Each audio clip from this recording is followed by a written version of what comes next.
Oke, Bapak Doktor Insinyur Isradi Zainal, MTMHMM, Des, MKKK, IPU ASEAN Eng. Oke. Beliau merupakan Rektor Universitas Balikpapan atau Uniba periode 2021 sampai dengan 2025 dan merupakan tim ahli tim transisi IKN 10 Mei 2022 sampai dengan sekarang. Untuk jabatan sendiri mungkin saya izin membacakan 3 teratas, yaitu Sekjen Forum Rektor PII tahun 2021 sampai 2024, Sekretaris Majelis Akreditasi Lamtek tahun 2021 sampai 2022, dan Ketua Penjamin Mutu PII tahun 2022 sampai 2024. Kemudian untuk riwayat pendidikan ini yang saya tunggu-tunggu Pak, semoga bisa dibahas di bagian Pirmendesnya itu. Tadi sempat belajar cara mengucapkan itu, semoga nanti saya membacanya benar. Yang pertama ada insinyur profesional atau PPI dari Unhas, ITS dan UGM. Kemudian ada Magister Teknik Unhas, Magister Teknik UP, Magister Manajemen UI, Magister Hukum Uniba, Des, MBA, University Pierre Mendes, France di Grenoble, Prancis. Semoga benar cara membacanya Pak. Dan Doktor Manajemen Unmul. Kemudian untuk pelatihan, di sini saya izin bacakan 3 teratas juga. Yang pertama ada Total Quality Management atau TQM, AOTS, dan Yokohama, Jepang. Kemudian untuk keahlian dan kompetensi, ada AK3U, AK3PAA, AK3PUBT, dan seterusnya. Nah, itu tadi adalah sekilas pengenalan melalui CV dari Bang Is tadi. Oke, saya stop share dulu. Ini Bapak mau langsung saja menyampaikan materi atau mau berbincang dulu sama adik-adik mahasiswa atau kawan-kawan mahasiswa, karena berhubung saya juga masih mahasiswa Pak, semester 7 dan Ya juga masih kayaknya sebagai moderator. ngobrol-ngobrol Ngobrol aja dulu dulu ya. ya. Iya. Ya, Saya paling greget sama ini tadi, Pak. Minta dikomentari cara membaca university-nya tadi. ya, ya sah-sah saja. Université Sah-sah Pierre Mendes aja. France de Grenoble, Prancis. Oh, Grenoble. Oke. Nah, siapa tahu Ya. iya, Jadi kawan-kawan ini untuk mahasiswa. adik-adik sekalian ini ya. Jadi Nah, itu. ini yang tidak terbaca tadi di CV. Jadi saya aslinya ini sebenarnya pengusaha, ya kan. Jadi praktisi dan pengusaha lama di BUMN. Pengalaman praktisi yang mengantarkan saya untuk menjadi pengusaha. Jadi akademis ini sampingan belakangnya. Jadi kebetulan saya punya perusahaan, namanya perusahaan jasa ketiga. Nanti sebentar akan saya ceritakan juga terkait merek dan promosi, bagaimana saya punya cara. Jadi pas banget ini. Jadi saya itu punya perusahaan, ya kebetulan salah satu perusahaan ini bergerak di bidang inspeksi keteknikan sama Sukopindo dengan SI. Kemudian punya juga perusahaan jasa K3. Nah, dengan ada PJK3 ini, kebetulan Uniba punya D4K3, sehingga saya diminta bergabung di K3 di tahun 2015. Kebetulan saat itu saya sudah doktor dengan kemudian jadi tokoh K3 nasional karena staf ahli menteri untuk Dewan K3, kemudian ketua umum pengusaha jasa K3 seluruh Indonesia. Jadi memang terkait merek dan promosi sempat saya ngalamin gitu. Jadi nanti selain misalnya secara tekstual, saya juga akan bercerita terkait bagaimana saya membentuk merek atau nama kemudian promosi. Meskipun saya memang dari segi bisnis tidak terlalu mengoptimalkan karena memadukan antara praktisi kemudian akademisi saat ini. Saya juga pernah dekan K3 kemudian dekan teknik dan sekarang jadi rektor Uniba. Secara nasional itu saya dulu sekjen dekan teknik se-Indonesia. Jadi teman di dekan teknik Unlab itu saya punya teman, kemudian Pak Rektor itu senior di Unhas waktu di kampus. Itu aja sekedar perkenalan awal. Jadi terima kasih sudah diundang nih, meskipun jadwal sangat padat, mungkin nanti saya agak cepat selesai, tapi karena sudah menanti materi yang lain.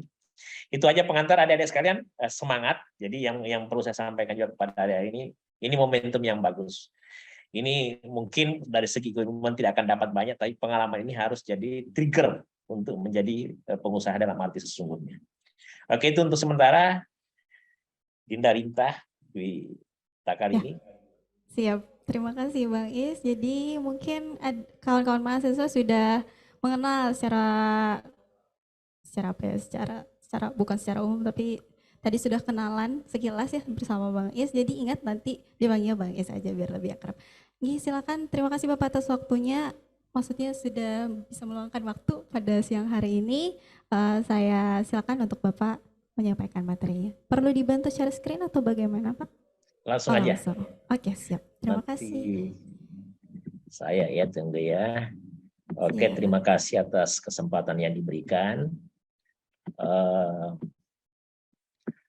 Ini tadi promosinya ya yang dari ULM. Saya ucapkan juga selamat kepada ULM menjadi satu-satunya universitas. Oh, sorry, ini nggak bisa bergerak ya. Tunggu. Bisa ada file di sana nggak? Bisa bantu di-share-kan? Jonas ke sini dulu, Jonas. Ada gangguan?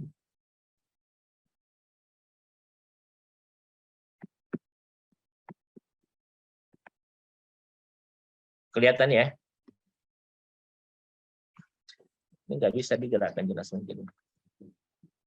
Ini tadi karena bekasnya. Nggak bisa kalau anak harus di.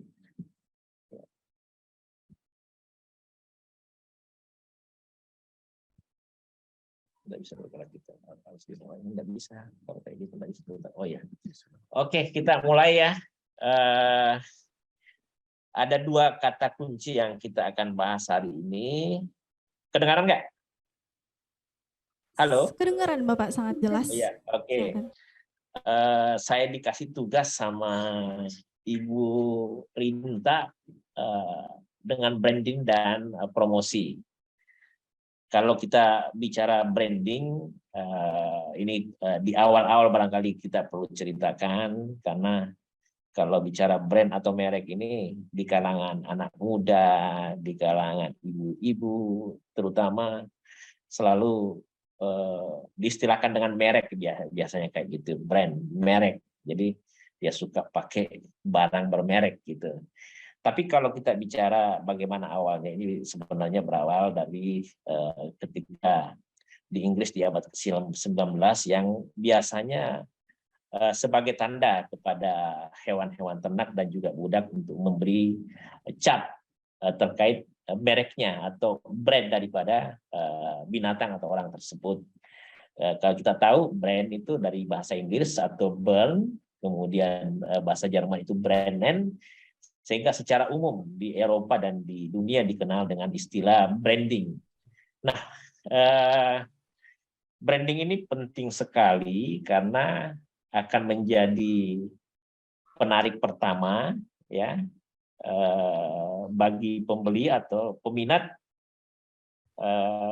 bagaimana mereka menggunakan produk itu, sehingga ketika kita bicara brand kita mesti sudah memikirkan jangka panjang, mudah diingat, memiliki daya tarik, sehingga dalam teori branding ada yang diistilahkan brand identity, brand attribute, values, dan produk. Kemudian kalau secara umum kan kita tahu ini semacam strategi marketing yang memang sudah dilakukan.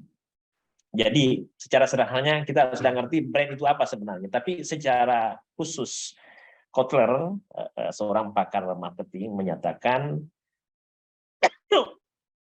bahwa branding merupakan nama, istilah, tanda atau simbol dan semacamnya. Sedangkan menurut Landa bukanlah sekedar merek atau nama dagang dari semua tahu atau perusahaan, tapi bagaimana barang itu punya daya tarik, ya. Oke, kita tahu kalau bicara branding ada unsur-unsurnya, bisa merek, ada logo, tampilan visual, penggunaan juru bicara, dan macam-macam. Yang penting bagaimana membuat orang lain menjadi tertarik. Jenis branding sendiri kita tahu ada product branding, kemudian personal branding, kemudian corporate branding, destination branding, dan cultural. Tergantung unsurnya. tadi saya sudah bahasakan, saya kebetulan ada pengalaman juga ketika membuat merek atau nama perusahaan. Ya, jadi kebetulan di awal itu saya mencoba mengaplikasikan keilmuan bagaimana membuat branding, ya, yang intinya sebenarnya seperti ini.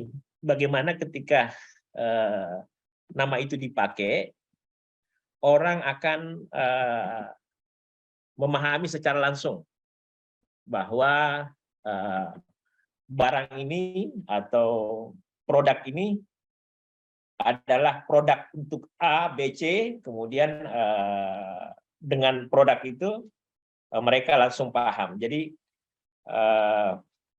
itu terkait branding. Jadi saya di awal kebetulan waktu saya di Swedia di tahun 2002, ya. Jadi saya mencoba memikirkan untuk membuat perusahaan jasa inspeksi teknik yang core bisnisnya adalah kemaritiman. Nah, di saat membuat itu ada beberapa pemikiran. Yang pertama, saya berharap bahwa nama itu ketika disebut orang sudah langsung mengarah bahwa ini adalah perusahaan yang bergerak di bidang ABC. Terus yang kedua yang saya lakukan saat itu adalah ketika melihat merek itu, dia bisa kemana-mana atau go internasional. Dan yang ketiga, mudah diingat dan punya branding tersendiri, setidaknya punya daya tarik. Jadi saat itu saya bikin perusahaan inspeksi, namanya Insurin. Nah, di Indonesia saat itu sudah ada nama perusahaan yang go nasional, namanya Karsurin. Ya, kalau Karsurin itu singkatan dari Kargo Survei Indonesia, sementara Insurin itu inspeksi survei marine atau inspection dan supervision. Itu yang saya lakukan ketika mempraktekkan yang namanya branding atau merek itu. Dan pengalaman saya ketika saya memberi dengan nama itu orang biasa kadang-kadang berpikir dia kira Karsurin.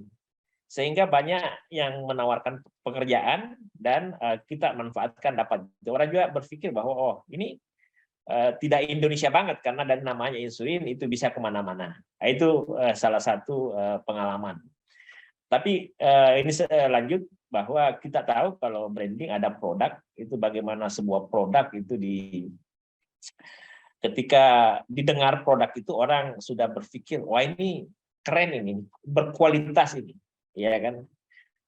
Kemudian personal branding juga kita biasa lihat kadang-kadang kalau pilkada atau pemilu orang di branding sedemikian rupa sehingga image tentang orang itu luar biasa. Ada juga corporate branding biasanya. Jadi, oh ini Pertamina, ini Total, ini Chevron. Nah, itu biasa memang ada visi untuk memastikan orang lain ketika misalnya dia bilang, oh ini Chevron, atau ini Astra. Oh ini punya kualitas, punya sistem manajemen bagus, dan lain-lain. Begitu juga destination branding, yang biasanya terkait tujuan, kemudian cultural branding atau budaya atau dan sejenisnya. Yang pasti kalau kita bicara branding itu langkah pertama. Nah, untuk adik-adik sekalian ini, ya kan, ini kan misalnya anggaplah UMKM, itu sudah mulai sekarang berpikir, ya kan, berpikir mencari nama yang menurut adik-adik itu mudah diingat. Orang membaca itu tahu produknya seperti apa dan jenis kegiatannya apa. Kemudian menggunakan strategi marketing untuk membuat itu lebih dipilih sama masyarakat. Jadi kita tahu branding bahwa branding biasanya sebagai pembeda, ya kan, dengan baik dengan produk yang lain ataupun merek yang lain. Jadi secara sederhana branding ini ketika misalnya kayak saya contoh, oh ini Pertamina, orang image-nya seperti apa, dan itu bisa dikondisikan melalui nanti kita akan jelaskan di promosi dan lain sebagainya. Yang pasti tujuan dari branding adalah untuk membentuk persepsi masyarakat atau pengguna atau target market kita untuk kita lakukan. Jadi sama dengan misalnya adik-adik berwirausaha, ya kan, baik dari segi misalnya personal, bahwa oh ini perusahaannya si ini misalnya, oh itu biasanya pasti berkualitas karena kenal dengan baik, kemudian dia juga mengenal bahwa oh ini produknya, ya. Nah, ini saya ngambil salah satu contoh branding yang pernah dibangun oleh Jepang, ya. Jadi dia itu punya Toyota, ya kan. Nah, dia itu pakai ketika orang pakai bilang Toyota, orang biasa identikan dengan berkualitas. Nah, itu cara mereka membangun merek. Sama misalnya di luar negeri, oh Mercy, oh itu mahal tapi kuat. Nah, itu juga tergantung apa tujuan yang kita ingin capai. Jadi tujuan branding itu adalah memastikan apa yang menjadi pesan kita terhadap produk kita atau bisnis kita atau kita sendiri, itu tujuannya kepada orang. Makanya cara untuk menyampaikan pesan itu adalah melalui promosi. Kita tahu merek untuk membangun daya tarik konsumen, mendapatkan loyalitas. Kalau dalam kehidupan sehari-hari kita ambil saja contoh, ya. Kalau adik-adik pergi misalnya makan sesuatu di mall atau di warung, kadang-kadang kan itu tergantung biasanya sudah ada di kepala adik-adik, oh kalau makan di sana ini kayak begini. Kalau misalnya kayak KFC seperti ini, itulah bagaimana membangun merek. Atau misalnya oh rumah makan sederhana atau rumah makan Padang ini, oh ini dipastikan bahwa dia membangun merek, bahwa kalau misalnya makanan Padang ini atau ABC itu pasti tidak ada makanan yang tersisa, makanan yang baru semua sehingga segar. Itu kalau kita bicara branding. Untuk sementara branding selesai, kita masuk di promosi, ya. Secara umum kita tahu bahwa promosi secara sempit ada promosi jabatan. Terus kalau dalam dunia pemasaran merupakan suatu aktivitas komunikasi yang dilakukan oleh seorang kepada masyarakat luas. Tujuannya adalah memperkenalkan merek, produk, atau perusahaan kepada masyarakat. Mungkin kita sering alami lihat sales ya jual sesuatu, mempromosikan sesuatu dan meyakinkan bahwa produk itu seperti A, B, C, D. Itulah promosi, ya kan? Nah, tapi ini karena adik-adik mahasiswa ya atau seorang intelektual banyak pengertian promosi, ya kan? Tapi sebenarnya secara sederhana, secara ilmu yang membumi, itu kita bisa tahu atau definisikan. Jadi menurut Harper Boyd, promosi atau promotion adalah upaya yang dilakukan dalam rangka membujuk atau mempengaruhi seseorang bersedia menerima produk, konsep atau gagasan. Jadi kalau adik punya, misalnya anggaplah sudah wirausahawan, ya dan pasti itu sudah dicamkan hari ini memang sudah harus jadi wirausahawan, yang mesti dilakukan adalah bagaimana caranya Anda punya pengaruh terhadap orang lain, ya kan? Baik melalui Anda sendiri, jadi strategi promosi itu bisa kita, bisa teman, bisa secara online, apalagi sekarang kan promosi secara online itu sudah bisa dilakukan dan itu keharusan. Itu juga salah satu kondisi bahwa promosi sekarang itu lebih mudah. Bisnis sekarang itu lebih gampang karena tidak harus ada tempat, ya kan? Kemudian menurut Basus Swasta Darmesta, dia katakan bahwa promosi itu merupakan salah satu kegiatan yang dilakukan secara satu arah. Louis lain lagi, dia bilang membujuk atau memberikan informasi. Fandi Ciptono, dia bilang salah satu komunikasi pemasaran yang tujuannya juga membujuk. Kotler juga nyatakan seperti itu, ya kan? Terus secara umum lakukan itu. Nah, Anda sebagai wirausahawan tergantung terkait selain misalnya membentuk merek, yang paling utama itu adalah promosi. Ini salah satu yang penting dalam perusahaan, ya kan. Nah, tapi promosi itu harus dibuktikan, harus misalnya bilang barangnya bagus ternyata barangnya tidak bagus, itu bukan promosi, itu penipuan, ya kan, ya. Oke, kita lanjut lagi. Apa sih tujuan promosi? Pertama, memberikan informasi mengenai suatu produk, ya kan? kepada calon konsumen potensial. Jadi inilah yang jadi pembeda sebenarnya antara satu perusahaan kecil dengan perusahaan lain, ya kan. Kadang-kadang ada perusahaan sebenarnya biasa-biasa saja, tapi promosinya bagus, ya kan. Dan ada memang yang memanfaatkan secara maksimal itu era sekarang, era digital, yang mungkin sebentar akan dilengkapi sama Ibu Indrayani. Kemudian tujuan kedua, menjangkau konsumen baru, ya kan. Kalau kita belum punya konsumen, kita upayakan mempengaruhi mereka supaya beli barang kita, tapi memastikan bahwa orang yang sudah jadi langganan kita itu loyal pada perusahaan kita, ya kan, atau loyal kepada produk kita. Itulah tujuan berpromosi. Dan tentu saja untuk membantu keuntungan penjualan, ya kan, meningkatkan keunggulan, ya kan, membangun branding dan citra produk serta asumsi konsumen yang berlaku. Jenis promosi ada kita secara fisik, ya, ini tadi saya sudah singgung, melalui media tradisional dan melalui media digital.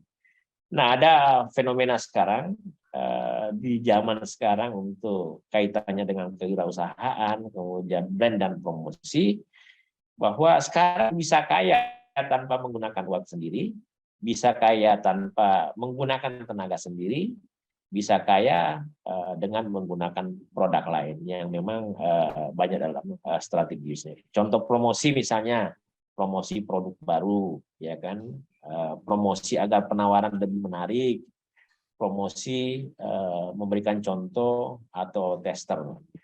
Nah, ini sebagian yang saya sampaikan terkait branding dan promosi. Nah, kembali ke adik-adik sekalian sekarang,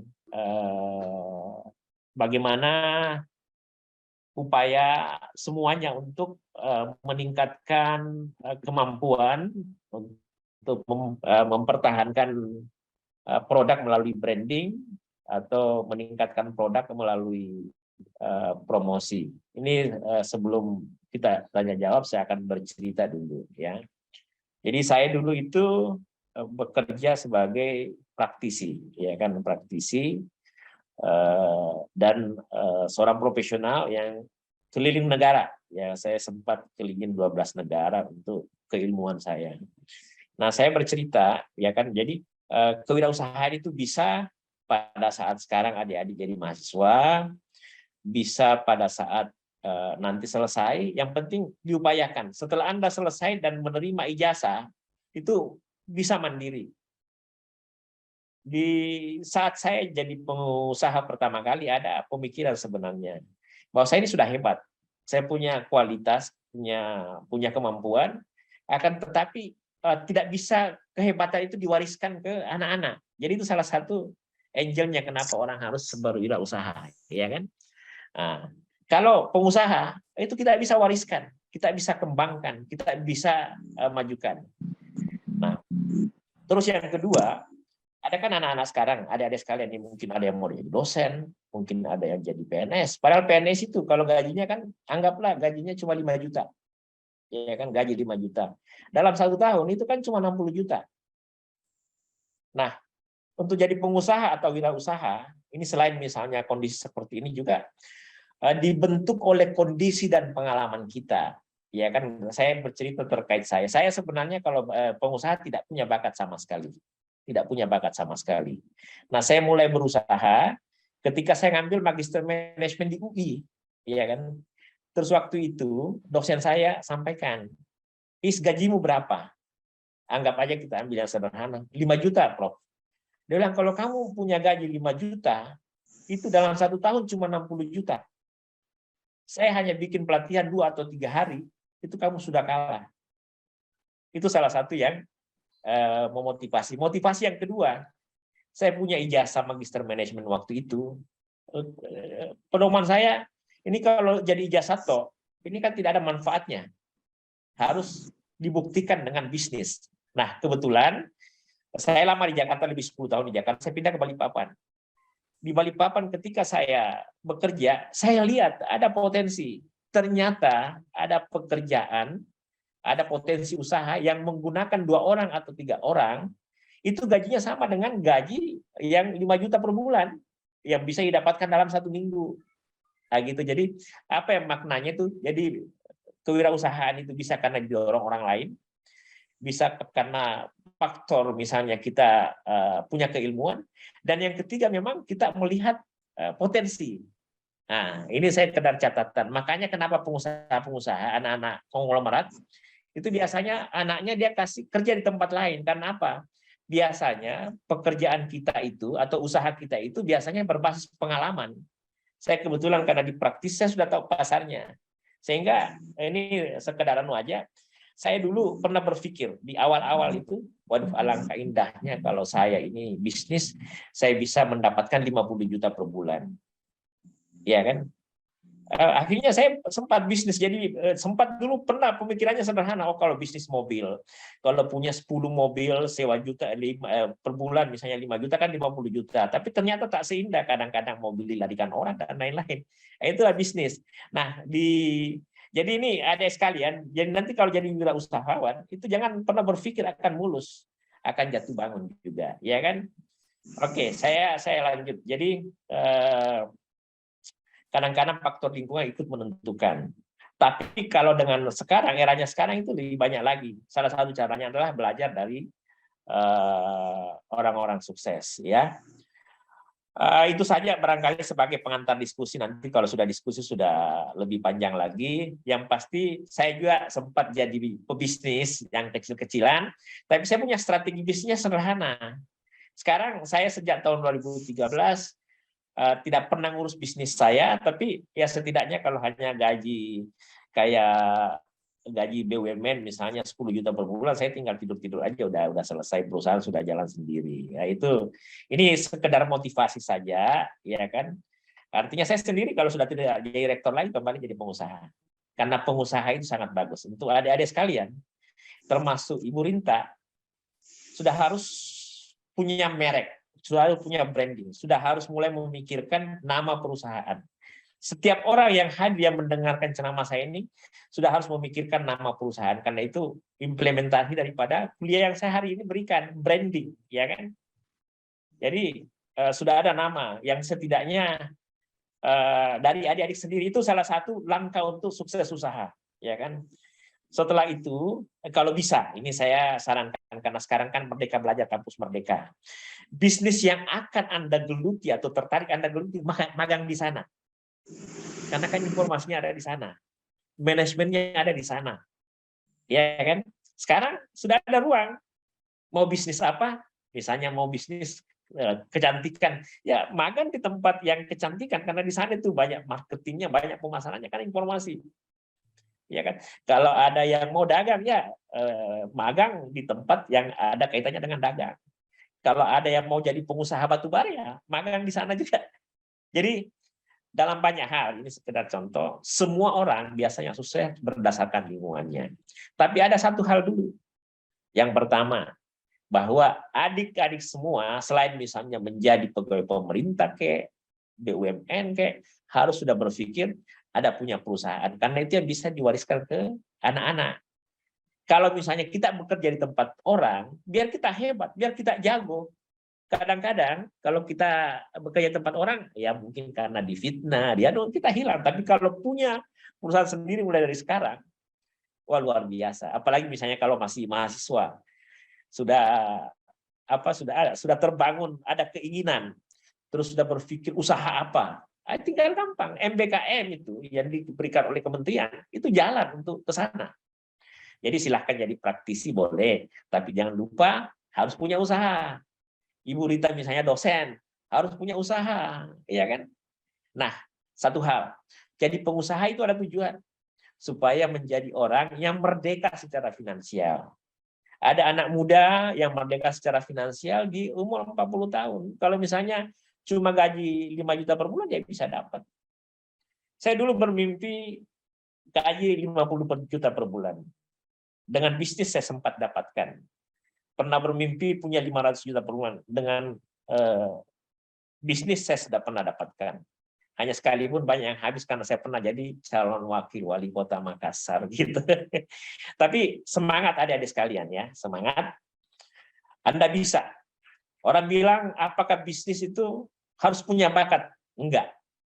Karena kalau semua bisa punya. Yang utama apa? Keinginan. Yang utama apa? Cari pengalaman sama orang. Makanya itu lingkungan pergaulan ikut menentukan. Kalau ingin jadi pengusaha sukses, bergaul dengan pengusaha sukses. Kalau ingin punya bisnis di bidang catering, magang di tempat catering. Iya kan? Nah, itu aja pengantar diskusi. Terima kasih atas perhatiannya. Assalamualaikum warahmatullahi wabarakatuh.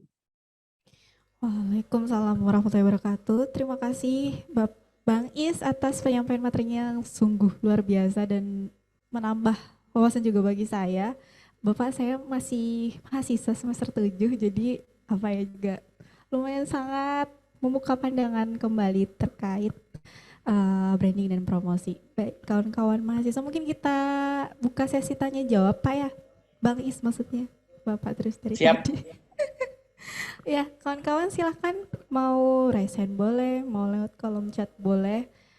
Dan akan sangat amat disayangkan kalau misalkan kawan-kawan di sini tidak menyampaikan pertanyaan atau tidak berdiskusi bersama Bang Is.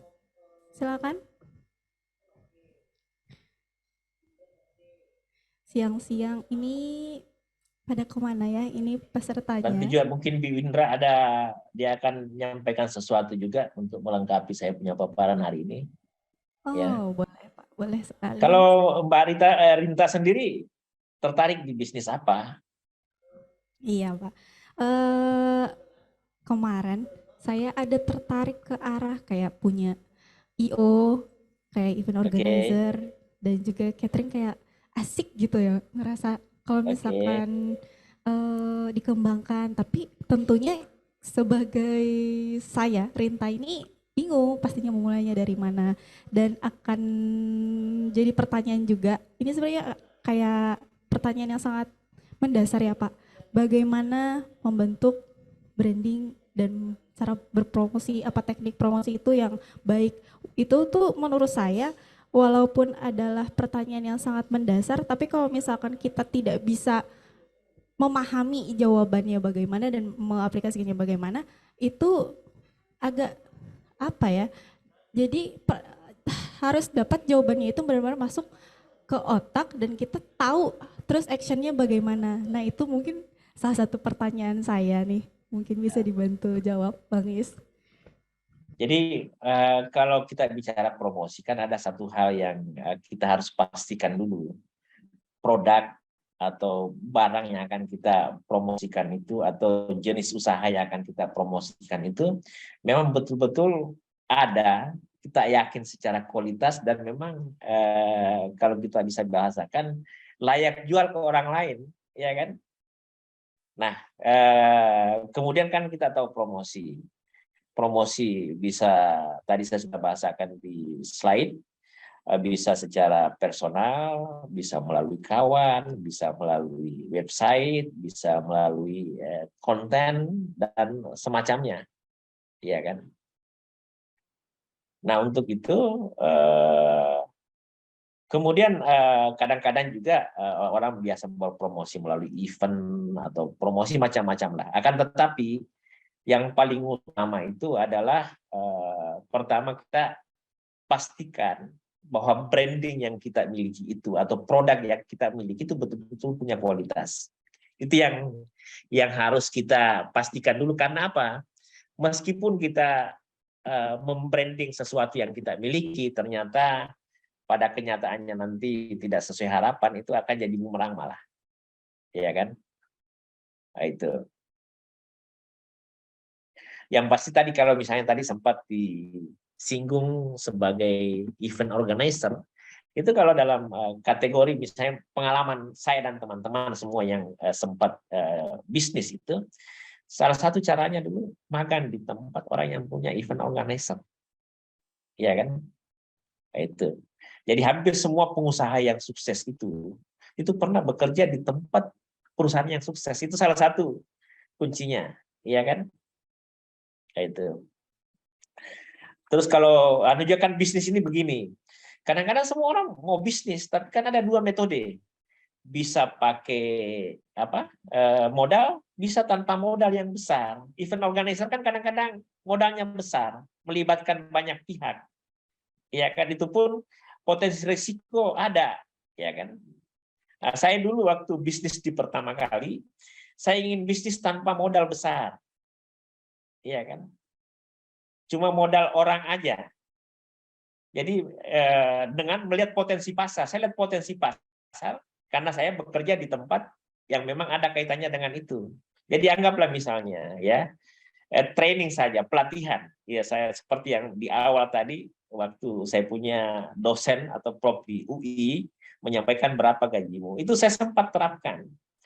Jadi saya biasa bikin pelatihan 3 hari, misalnya pesertanya 3 juta per orang, 10 orang kan sudah 30 juta.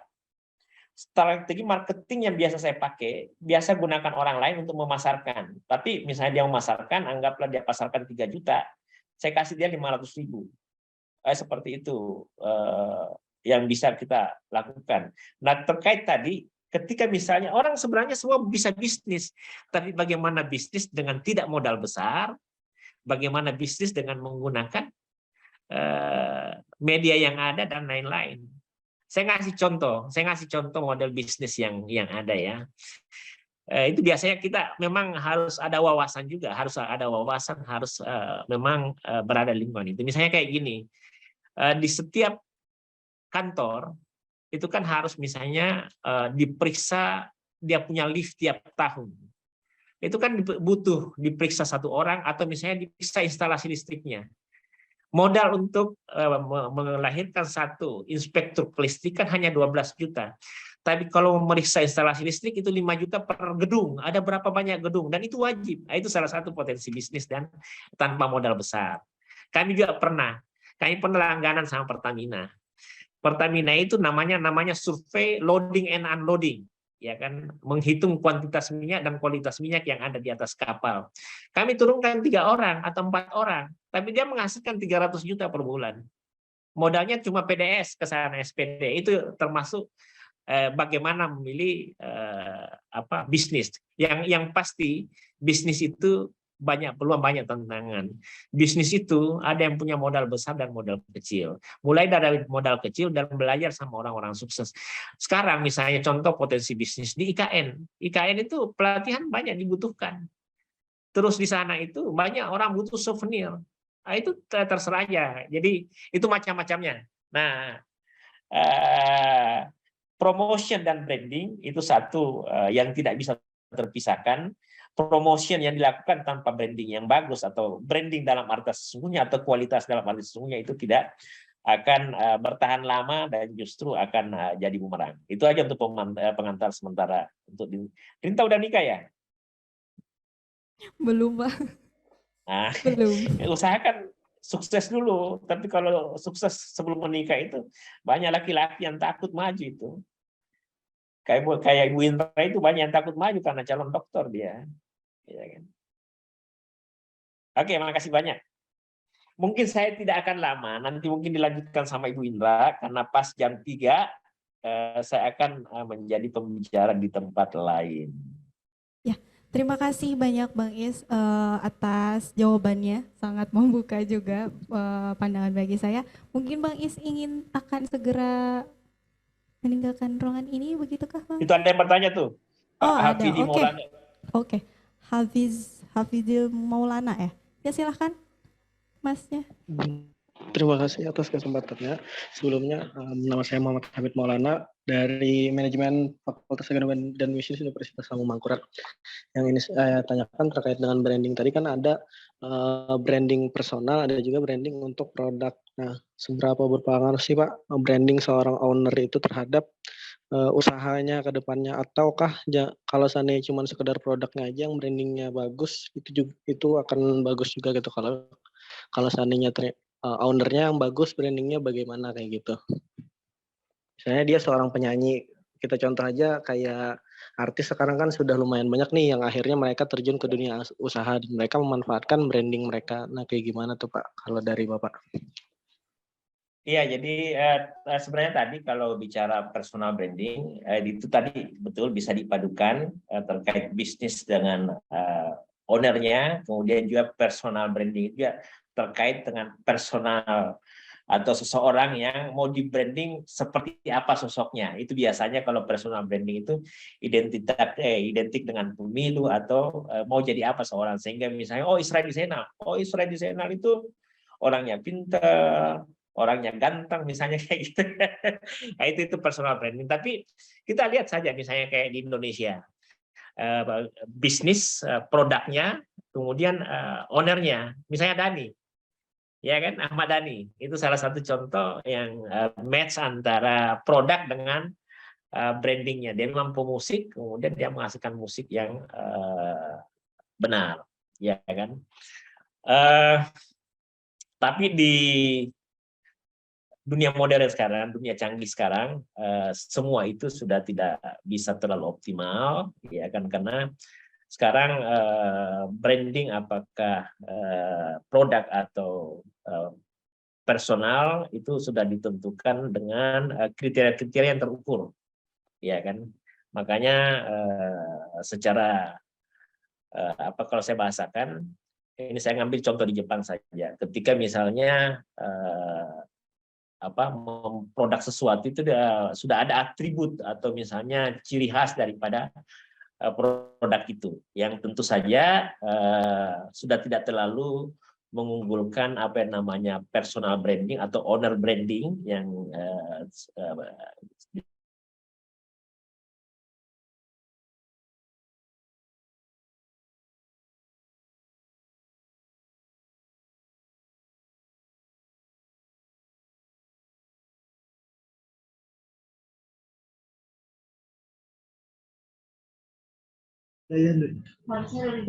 Oh, bapaknya yang hilang jaringan lain aku. Nah, kakak dia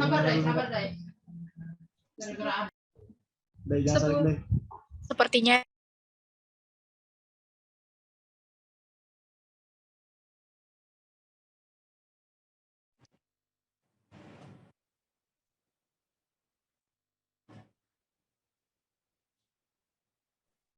halo, ya, saya punya cadangan satu laptop.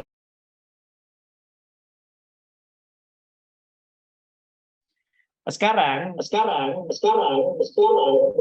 sorry. Jadi tadi kan pertanyaan personal branding dengan product branding. Jadi personal branding yang saya maksud itu tadi orang yang mau di branding. Terus terkait dengan owner dengan produknya sendiri itu sekarang sudah tidak terlalu optimal, meskipun masih ada khususnya untuk bisnis-bisnis tertentu. Akan tetapi sekarang kalau yang namanya promotion atau branding atau misalnya membuat penjualan kita atau barang kita itu tetap laku, itu selain branding, image juga yang mesti ada. Dan yang tidak lupa itu kalau di Jepang disebut kaizen. Kaizen itu bahasa Inggrisnya continuously improving. Saya bercerita pertama kali terkait misalnya bagaimana ketika Jepang di tahun 70-an itu berusaha membangun merek. Jadi Jepang ini membangun merek, bahwa apa yang diciptakan itu adalah sesuai dengan kebutuhan masyarakat. Jadi di Jepang di tahun 70-an khususnya dengan mobilnya itu menguasai Amerika. Mobilnya menguasai Eropa. Karena dasarnya apa? Customer satisfaction. Jadi customer satisfaction dalam artian apa yang diinginkan pengguna itu yang akan diproduk. Misalnya contoh mobil Toyota yang ada di Jepang, yang ada di produk di Indonesia dengan mobil Toyota yang diproduk di Eropa itu beda, karena karakteristik keinginan owner itu berbeda, ya kan? Nah, pengalaman membuat merek yang paling terkenal itu Jepang pernah lakukan, sehingga dia menguasai pasar di seluruh dunia. Tapi dia tidak lepas dari yang namanya sistem manajemen, waktu itu total quality management.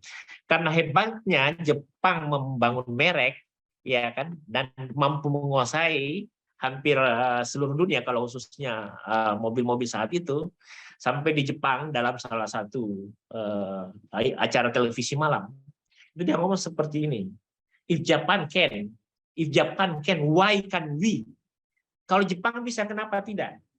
Nah, itu yang terjadi, bahwa branding, promotion tidak bisa lepas dari kualitas. Apa itu kualitas? Atau what is quality? Quality is customer satisfaction. Quality is fulfill their requirements. Ya, kesimpulan yang saya bisa sampaikan, ya, kita bisa membangun branding. Branding itu hanya akan bertahan jika branding yang kita buat, produk yang kita buat itu dengan memperhatikan keinginan, harapan, atau need daripada customer. Jadi jangan buat branding sendiri menurut versi kita, tapi branding itu menurut versi orang lain. Yang kedua, bahwa branding itu pasti ada, misalnya, oh ini merek ini kadang-kadang ada jeleknya begini, ini didengar. Dalam marketing itu harus didengar, karena itu yang akan menyempurnakan merek kita. Itulah yang biasanya dalam marketing internasional disebut fulfill customer need, ya kan. Kemudian promotion, percaya saya, kalau barang itu berkualitas, itu adalah branding dan promosi dalam arti sesungguhnya. Itu saja yang bisa saya sampaikan. Saya mohon izin, mungkin Ibu Indrayani yang akan lanjutkan. Saya akan berpindah ke tempat lain. Dinda Rita, makasih banyak. Mudah-mudahan jodohnya cepat. Dan Ibu Indra juga, mudah-mudahan lancar. Junas juga, dan semuanya. Adik-adik sekalian, mulai hari ini, semua harus jadi pengusaha. Harus bangun merek. Dan satu hal, quality is everything. Oke, thank you so much. Assalamualaikum warahmatullahi wabarakatuh. Waalaikumsalam warahmatullahi wabarakatuh. Terima kasih banyak. Waalaikumsalam warahmatullahi wabarakatuh. Terima kasih Pak Rektor. Selamat siang, Mbak Rinta. Selamat siang Kak Indra, kita berjumpa lagi. Walaupun di sini tadi ini ya Kak, sebentar saya izin menyampaikan ke Kak Indra. Walaupun tadi Bang Is meninggalkan, agak lumayan banyak pertanyaan ternyata Kak. Oh iya, Dalam chat. ada pertanyaan. Mungkin kita jawab dulu sebelum kita masuk. Sebenarnya kalau saya nanti hanya ingin menambahkan sebuah dukungan untuk sebuah branding dan promosi itu kan perlu konten ya. Jadi rencana saya sih ingin menambahkan sedikit nanti tentang bagaimana konten. Mungkin bisa di-share nanti materi untuk tambahan dari Pak Rektor. Tetapi sebelumnya kita jawab dulu dong yang udah bertanya ya, udah ngetik-ngetik Mbak Rinta. Jadi coba kita jawab dulu deh pertanyaannya apa sih gitu ya. Oke, siap. Saya izin bacakan Kak ya dari Syamsul Khair, ULM. Assalamualaikum warahmatullahi wabarakatuh. Sebelumnya perkenalkan saya Syamsul Khair dari Fakultas Teknik ULM. Izin bertanya, lebih baik mana antara membangun produk branding duluan atau membangun personal branding terlebih dahulu? Karena selama menjadi mahasiswa selama ini, saya membangun personal branding terlebih dahulu. Nah, bagaimana itu Kak Indra? Yang mana kira-kira lebih dulu? Betul, keren banget ya pertanyaannya Samsul ini. Sebenarnya kalau bagi kita pelaku usaha, yang the pure pelaku usaha sebenarnya memang paling penting adalah branding produk. Tetapi beda halnya ketika misalkan seorang public figure yang dia mencoba dengan nama besarnya dia menghadirkan sebuah produk, nah itu akan beda juga seperti itu. Tetapi kembali lagi ke adik-adik, biasa ini bukan hanya berkenaan dengan public figure yang memiliki produk ya. Misalkan saja ya artis-artis yang dia coba membangun usaha gitu, semacam kalau di Malang itu yang terkenal apa ya? Ada yang pernah ke Malang nggak? Ada tuh dari artis terkenal suaminya Shireen Sungkar. Nah, ada kan oleh-oleh khas dari Malang. Nah, dia itu mencoba untuk bagaimana nama besarnya itu diambil sebagai branding daripada produknya juga, seperti itu. Nah, saya pikir ketika adik ini adalah misalkan, oh iya, memang saya ingin menjadi seorang public figure, misalkan seperti Pak Rektor gitu ya, sudah terbranding untuk di Kota Balikpapan ini sebagai seseorang yang memang konsen mengikuti urusan ibu kota negara. Nah, beliau terbranding nih secara personal bahwa beliau yang memahami seluk-beluk keberadaan ibu kota negara, sehingga baik dari kementerian, dari tim transisi itu meminta saran-saran apapun terkait dengan ibu kota negara melalui Pak Rektor Uniba. Nah, ketika misalkan itu sudah terbangun, lalu seorang Pak Rektor ini ingin membuka usaha yang berupa produk, otomatis kan nama besar beliau yang mendampingi produknya. Nah, tetapi saat ini juga kalau di kalangan pengusaha-pengusaha K3, semua udah kenal bahwa oh iya, Pak Rektor adalah si pengusaha K3 di Indonesia, seperti itu. Bahkan skupnya udah Indonesia nih beliau. Sehingga saya hanya ingin memberikan advice, the first thing itu kita mau seperti apa nggak jadi masalah. Kalau adik saat ini karena memang oh iya Bu, saya teknik gitu ya, saya mau branding diri sebagai seorang konsultan gitu, atau kontraktor. Branding saja, terlepas nanti ketika adik punya usaha, itu juga hadir dengan branding produknya. Tetapi kalau memang pada dasarnya, aduh saya ini pemalu ya, nggak confident, artinya secara kualitas mungkin ada, tetapi karena malunya lebih besar daripada confident-nya, produknya saja yang dimunculkan. Nah, misalkan saja banyak kan usaha-usaha yang kita tuh nggak tahu sebenarnya siapa sih di balik usaha ini. Nah, itu juga banyak kan. Teman-teman di sini ada nggak sih maksudnya yang tahu, oh iya si pemilik misalkan usaha rumah makan soto Banjar apa gitu di Banjar. Nah, pemiliknya kelihatan nggak? Mungkin tidak hadir di situ. Tapi ada beberapa soto Banjar, Cak Hairus misalkan. Berarti dia melekatkan nama dia di belakang namanya gitu ya. Jadi misalkan kalau di dekat-dekat Uniba nih ya, nama besar Uniba itu digunakan sebagai nama warung. Jadi warung bebek Uniba. Nah, dia menggunakan kebesaran nama Uniba untuk hadir di produknya dia. Sekalipun ini sebenarnya bukan usaha Uniba, tetapi dia gunakan nama besar Uniba untuk membranding produknya seperti itu. Jadi itu sih jawabannya ya untuk adik Saiful atau Samsul tadi ya? Samsul, Kak. Iya, Samsul seperti Nah. itu. Ada pertanyaan lagi tidak ya?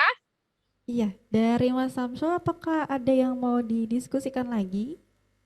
Apakah sudah terjawab? Pertanyaannya sudah jelas kah atau bagaimana?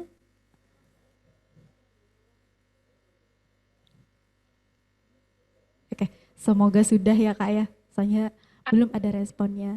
Karena Ya, pertanyaan ada yang lagi lain masih dari Lucia ya? dari Safitri Kak. Oke, dari Safitri. Saya izin bacakan dulu. Assalamualaikum warahmatullahi wabarakatuh. Perkenalkan, saya Safitri dari Fakultas Ekonomi dan Bisnis. Izin bertanya, bagaimana pendapat Bapak mengenai branding dan bagaimana pendapat Kakak mengenai branding dan promosi yang melebih-lebihkan manfaat suatu produk, terutama ketika kita belanja secara online. Nah, contohnya dari baju dipromosi bahan tebal, ternyata pas beli datanya tidak sesuai. Apakah ini diperbolehkan aja dalam branding dan promosi? Terima kasih Kakak. Ini saya agak sering ya menemui hal-hal seperti ini kalau belanja online, Kak. Belanja online itu kita lebih sering dapat ininya ya. Sebenarnya customer mindset juga harus dibangun ya. Maksudnya gini, kita ketika mau membeli sesuatu online, kita harus melihat reviewnya dulu seperti itu. Artinya dari review-review orang, yang mana dari review itu kita bisa melihat bagaimana kualitas daripada produk yang akan kita beli, seperti itu. Bagaimana sih Kak kalau pandangan kita sebagai si owner dengan melebih-lebihkan mengenai produk kita gitu ya. Artinya gini, sesuatu yang kita lakukan harus berdasarkan kejujuran. Jadi bisnis itu harus memperkuat yang namanya trust. Kalau kita tidak bisa menjaga kepercayaan daripada pelanggan, maka kita tidak akan mendapatkan pelanggan itu untuk kembali lagi gitu. Artinya gini, kebanyakan kenapa sih kualitas daripada pelaku usaha online itu dia menomorduakan kualitas daripada kuantitinya gitu ya. Saya pikir juga mungkin tidak semuanya, tetapi seeloknya yang namanya pengusaha itu sangat penting dia harus menyampaikan apa adanya. Saya sangat senang ketika misalkan kita melihat ada beberapa penjual yang, oh iya Mbak, ini jilbabnya bagus, tetapi ada reject sedikit ya. Secara jujur dia mengatakan ada reject. Misalkan kalau ada satu merek yang saya sangat senang, jadi hoodieku itu adalah produk kayak ini jaket gitu ya. Nah, hoodieku itu satu merek yang dia memiliki beberapa momen dia menjual barang-barang reject. Dia akan menunjukkan di mana saja titik reject barang dia. Walaupun dia jual online, dia tetap sampaikan. Orang sudah tahu kualitas daripada yang namanya jaket hoodieku seperti itu. Tetapi dengan dia menyampaikan secara jujur, oh ya ini rejectnya di lengan Kak, tetapi masih bagus sih, masih oke sih gitu. Itu malah lebih bagus gitu. Sehingga ketika kita sampaikan misalkan, oh ya Mbak saya jual daster tebalnya sekian, ketika misalkan Mbaknya beli 100.000, itu naiknya sekian kilo misalkan. Oh iya, naiknya 4 pieces Mbak untuk 1 kilo gitu. Secara jujur sampaikan kualitas-kualitas barang kita. Karena apa? Dengan kita jujur, sebenarnya hal-hal yang menjadi kekurangan daripada produk kita itu tertutupi secara tidak langsung. Sehingga ketika dia tertutupi, maka orang akan tetap, ya udah, saya udah tahu barangnya itu tidak tebal, tidak bagus.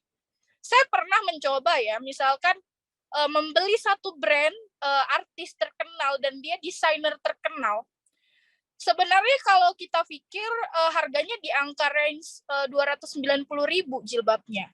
Tetapi ketika dia datang antara picture-nya, antara look di gambar dengan yang di pada saat sudah sampai barangnya gitu ya, itu tipis banget sebenarnya. Artinya secara kualitas dia biasa-biasa saja kualitasnya. Sehingga saya pikir ketika misalkan kita ingin membeli barang, lalu dia kualitasnya tidak bagus, itu tidak gimana ya, kita akan berpikir lagi untuk membeli itu gitu. Jadi saya tipikal orang yang ketika itu tidak bagus, saya akan berpikir ulang untuk brand-brand itu. Nah, sehingga begini sih ke teman-teman, ketika kalian punya usaha, mulai dengan selalu mempromosikan usaha kita dengan baik, benar, dan apa adanya lah. Artinya kekurangan-kekurangan itu sampaikan. Beda halnya dengan misalkan kalau kita buka rumah makan. Rumah makan itu usaha yang membutuhkan hospitality yang bagus, rasa yang terjaga, dan juga komitmen kita sebagai seorang penjual bahwa kita akan mempertahankan itu. Karena apa? Kekompakan tim yang ada di warung makan itu sangat penting. Baik mulai dari kasirnya, waitersnya, chefnya, itu harus komit bahwa yang kita jaga adalah kualitas dari pelayanan dan juga rasa masakan kita. Nah, kalau kita bisa menjaga itu, secara tidak langsung seperti ini, adik-adik, orang akan lebih berpikir begini, oh iya di sana enak, penjualnya ramah, rasanya enak, harganya murah.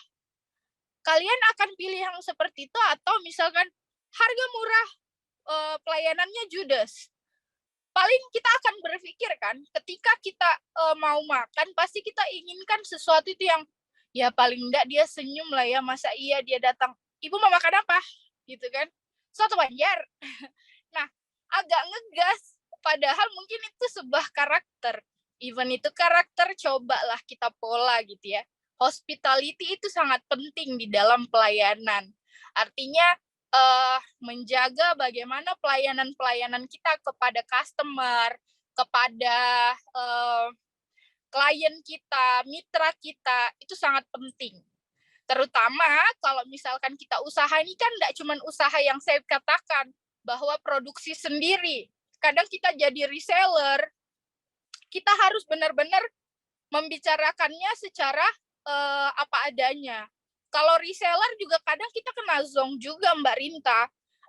Kadang ya, misalkan kita udah promosi dia luar biasa. Ternyata pada saat datang barang dia, wah ini reject semua nih gitu. Artinya kita mau melanjutkan bisnis kita dengan mereka itu berpikir 1000 kali. Nah, kadang hal-hal seperti ini yang terlewatkan dari seorang pengusaha. Sehingga jadilah orang yang benar-benar siap menjadi pengusaha yang benar seperti itu. Karena tidak semua orang mau menjaga yang namanya kepercayaan orang lain. Karena apa? Ketika kita sudah baik, branding kita bagus, promosi kita bagus, kualitas kita bagus, quantity kita jaga, secara kontinu kita bisa menjaga produksi. Misalkan secara ini dalam tatanan produk retail ya, yang bisa masuk di toko-toko seperti Indomaret dan Alfamidi, mereka itu harus menjaga quantity yang di supply seperti itu. Ketika itu kita jaga, secara tidak langsung investor akan masuk sebenarnya ke kita. Karena apa? Semacam investor-investor yang membina yang namanya UMKM atau wirausaha muda, mereka akan tertarik dengan usaha-usaha yang benar-benar dikelola secara kontinu dan juga benar-benar berkomitmen untuk menjaga kualitas produk. Nah, sehingga sebenarnya teman-teman kembali lagi nih gitu, apakah ingin usahanya itu dikenal sebagai usaha yang baik, yang benar-benar secara branding saja, tidak hanya brandingnya, tetapi juga rasa dan kualitas produk terjaga, itu yang harus di-match-kan gitu. Sehingga baik dari si seller, reseller, maupun dropshipper, semuanya tetap ada pertemuan gitu kan, sehingga semuanya mendapatkan keuntungan dari apa yang dilakukan. Saya yakin bahwa hari ini misalkan teman-teman mungkin ada yang sudah bergerak sebagai reseller pun akan tetap memilih orang yang menjadi distributor yang benar-benar bagus kualitas barangnya. Buat apa kita menjadi reseller ketika dia hanya membuat kita wasting our money gitu ya. Jadi membuang-buang uang kita, membuang-buang waktu kita, pasti tidak ada yang mau seperti itu. Oke gitu Mbak Rinta, ada lagi nggak ya pertanyaannya? Iya. Oke, bagaimana Mbak Safitri? Sebenarnya terima kasih atas jawabannya yang luar biasa dari Kak Indra. Mbak Safitri, ada komentar? Terima kasih untuk jawabannya Kak Indra. Berarti tergantung kita mau dikenal sebagai apa gitu ya. Kalau lebih baik jujur apa yang disampaikan. Terima kasih. Sama-sama. Oke. Baik. Ada lagi Kak. Sebenarnya ada 2 pertanyaan lagi dari Lucia dan Afdiansyah. Mau dijawab aja atau bagaimana Kak? Boleh kita Oke. jawab saja biar Oke. Izin membacakan dari pertanyaan Lucia Patiani. Selamat sore semua, perkenalkan nama saya Lucia Patiani dari Universitas Timor. Ingin bertanya mengenai pendapat kakak, apakah suatu usaha kecil-kecilan juga perlu dipromosikan? Terima kasih. Gimana? Kak Indra? Oke. Baik, apakah usaha kecil perlu untuk dipromosikan? Nah, jawabannya usaha apapun sebenarnya sangat perlu untuk dipromosikan, adik-adik. Karena yang namanya usaha, bagaimana orang bisa ketahui bahwa kita punya usaha ketika kita tidak menyampaikan ke mereka. Artinya gini, ada nih seorang tetangga, dia buka jualan es lilin, tapi jualannya dalam rumah. Terus tidak ada yang pernah tahu bahwa di sana jual es lilin. Paling enggak kan dari mulut ke mulut, dari teman-teman sekolah anak dia. Nah, itu hal kecil lah, usaha kecil yang saya pikir modalnya hanya gula, hanya listrik untuk kulkas, seperti itu ya. Jadi, usaha sekecil apapun modalnya sangat penting untuk yang namanya promosi, begitu. Oke, Terima kasih Kak Indra atas jawabannya. Bagaimana Mbak Lucia? Apakah sudah terjawab atau ada yang ingin ditanyakan kembali? Ya, boleh sih kalau ada Pas, pertanyaan Kak. lagi. Oke, sudah cukup ya Mbak Lucia?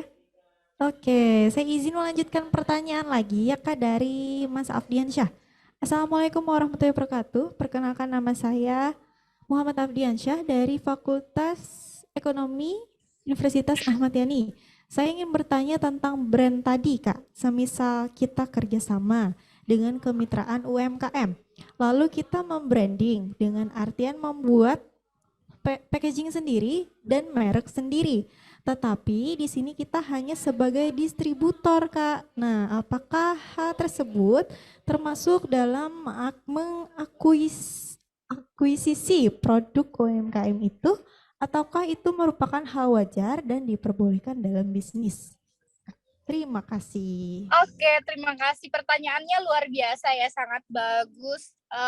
Hal itu pernah saya lakukan. Adek siapa tadi namanya? Diansa, Kak. Afdiansyah. Jadi begini, saya pernah melakukan hal tersebut ketika itu saya mengambil barang kacang goreng. Jadi kacang goreng ini saya ambil sekitar 100 kg, lalu saya distribusikan ke Kota Malang. Sesampainya di kos, saya repacking dia dengan brand saya. Apakah itu hal yang sah-sah saja ketika kita berbisnis? Bagi saya itu hal yang sah-sah saja. Ketika memang yang disebut tadi UMKM ya. Artinya kalau UMKM itu kan masih usaha-usaha yang ada yang belum ada PIRT, ada yang masih berproses untuk pengurusan izin rumah tangganya seperti itu. Dan itu sah-sah saja bagi orang-orang ketika dia melakukan usaha dan itu repacking. Tetapi sebenarnya dengan catatan bahwa orang yang kita ajak bermitra sudah menerima itu dan mengetahui itu. Artinya dia tidak akan ada ketersinggungan ketika misalkan suatu saat kita mengurus gitu ya. Karena kalau packaging itu kan memang harus ada misalkan expire date dari makanan yang kita repacking gitu ya. Nah, itu kan sangat penting dan dia harus siap untuk diaudit, misalkan dikunjungi tempat pembuatannya, dan dia mau bermitra dengan kita terkait dengan hal itu. Karena sebenarnya dia kan hanya ingin menjaga kualitas kuantitinya terjual banyak seperti itu. Terkadang ada juga pabrik-pabrik yang memang dia tidak mementingkan packaging, dia hanya mementingkan penjualan dan itu sah-sah saja. Seperti itu Ade Afdiansyah. Oke, Kak. Terima kasih ya atas jawabannya, Kak. Iya, sama-sama. Ada Oke. lagi? Sepertinya sudah habis, Kak. Jadi begitu tadi ya sesi tanya jawab penyambung sesi dari Bang Is tadi. Boleh langsung izin ke materi Kak Indra Kak atau bagaimana kita ini? Iya, sepertinya mungkin kita bikin session pertanyaan saja. Karena siapa tahu masih ada nih yang mengganjal. Kira-kira saya perlu apa sih gitu ya. Dan ketika saya mau membranding dan promosi ini apa sih yang harus dilakukan. Sebenarnya hal penting juga untuk diketahui oleh teman-teman semua. Ketika kita misalkan mempromosikan sesuatu, kita harus yakin dulu nih. Kebanyakan kan coba teman-teman mencoba di dalam hati aja ya. Ketika melihat review orang, hai teman-teman, jangan lupa mampir di warung saya. Rasanya enak, luar biasa. Jangan lupa ya, harganya murah banget. Tapi dia nggak meyakinkan kita banget ya. Maksudnya, hai teman-teman, ini enak banget loh. Kalau yang mukbang-mukbang kan kayak gitu tuh. Secara ekspresi udah meyakinkan banget kalau yang dia jual ini enak.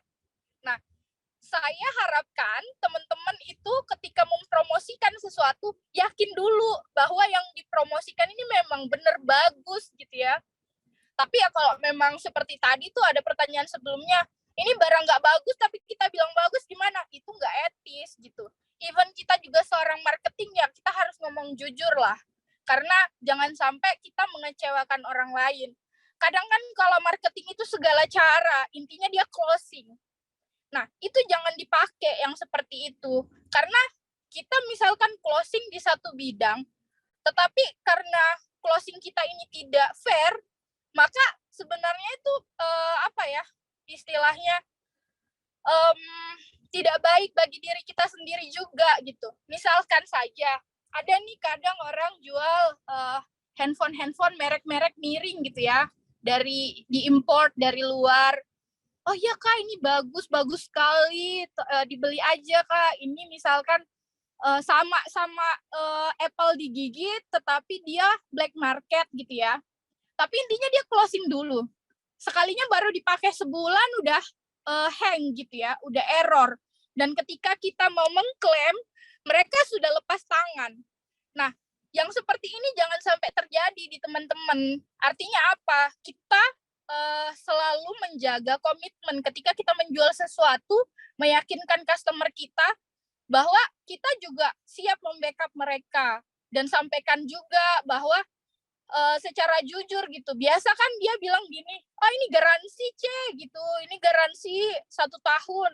Ketika kita klaim ternyata dia bilang, ini kan garansinya cuma buat LCD-nya, tapi kalau yang lain kena nggak bisa gitu. Nah jangan seperti itu. Intinya always keep your trust. Jadi orang tidak akan menjudge kita bahwa kita ini orang yang menipu mereka gitu ya. Karena orang-orang muda jangan mencari cara untuk mendapatkan profit tinggi tetapi dengan hal yang tidak baik. Satu, kalian akan membuat branding diri kalian itu sudah jelek di daerah kalian, seperti itu. Kadang kan ada orang dengan segala cara ya, seperti sekarang tuh Mbak, jadi Mbak Rinta sekarang kan kalau di online banyak kayak arisan turun-temurun gitu ya, arisan menurun gitu ya. Nah itu kan sebenarnya banyak nanti setelah berjalan mereka lari gitu ya, kabur. Nah hal-hal begini yang harus dihindari oleh teman-teman yang ada di sini. Artinya cobalah untuk benar-benar menjalankan kegiatan usaha dengan baik, seperti itu. Oke, terima kasih banyak Kak Indra atas jawaban dari pertanyaan siapa tadi Kak ya? Lupa ini. Atau Ya, ada lagi tidak? kayaknya ada yang raise hand tadi ya, kalau nggak salah Rahmiati. Nah, Mbak Rahmiati, apakah Iya, mau Kak. bertanya? Oke, silakan. Saya mau bertanya, perkenalkan nama saya Rahmiati dari Fakultas Hukum Universitas Lambung Mangkurat. Jadi pertanyaan saya itu kan mengenai brand. Kan kita punya produk, terus kita udah punya brandnya nih, udah terkenal, tiba-tiba malah kayak diambil orang. Ada yang nyamain, terus ada yang daftarin merek atas brand kita, itu gimana Kak?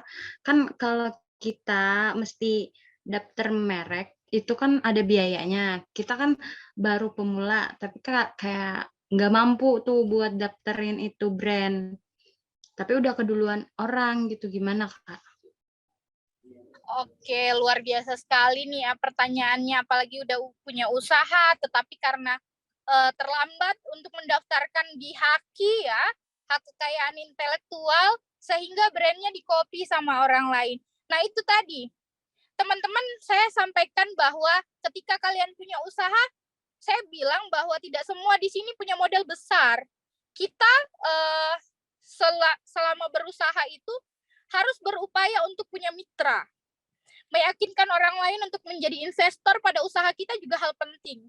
Sehingga ketika kita menganggap bahwa usaha kita sudah bagus dan memang secara profit hitungannya menguntungkan, cobalah untuk mengungkap itu. Nah, hari ini kan kalian sudah ada nih medianya, udah ada forum wirausaha merdeka nih, udah ada kelas yang mana di sini ada Pak Toto gitu ya, yang membina kalian untuk bagaimana nanti usaha kalian bisa go nasional dan go internasional gitu ya. Nah, mulailah dari forum ini. Jangan sampai ketika kalian punya usaha dan kalian mengalami hal dan kejadian seperti yang disampaikan. Artinya, penting bagi kita punya mitra usaha seperti itu. Penting bagi kita menyampaikan, meyakinkan pihak ketiga sebagai investor kita. Nah, di sini harapannya adalah ketika punya usaha, dan itu bisa terjadi ketika misalkan kalian tidak mau orang lain untuk menjadi mitra kalian. Jadi sebenarnya kenapa sih banyak usaha-usaha yang semakin sukses? Karena mereka melakukan konsorsium seperti itu. Ada beberapa merek juga yang misalkan dia melakukan akuisisi tadi, artinya branding dia atau merek-merek dia yang sudah tidak laku, mereka bergabung gitu ya, bergabung dengan merek-merek yang lain seperti itu. Karena itu adalah salah satu cara untuk membuat sebuah company atau perusahaan atau sebuah usaha bisa tetap survive seperti itu.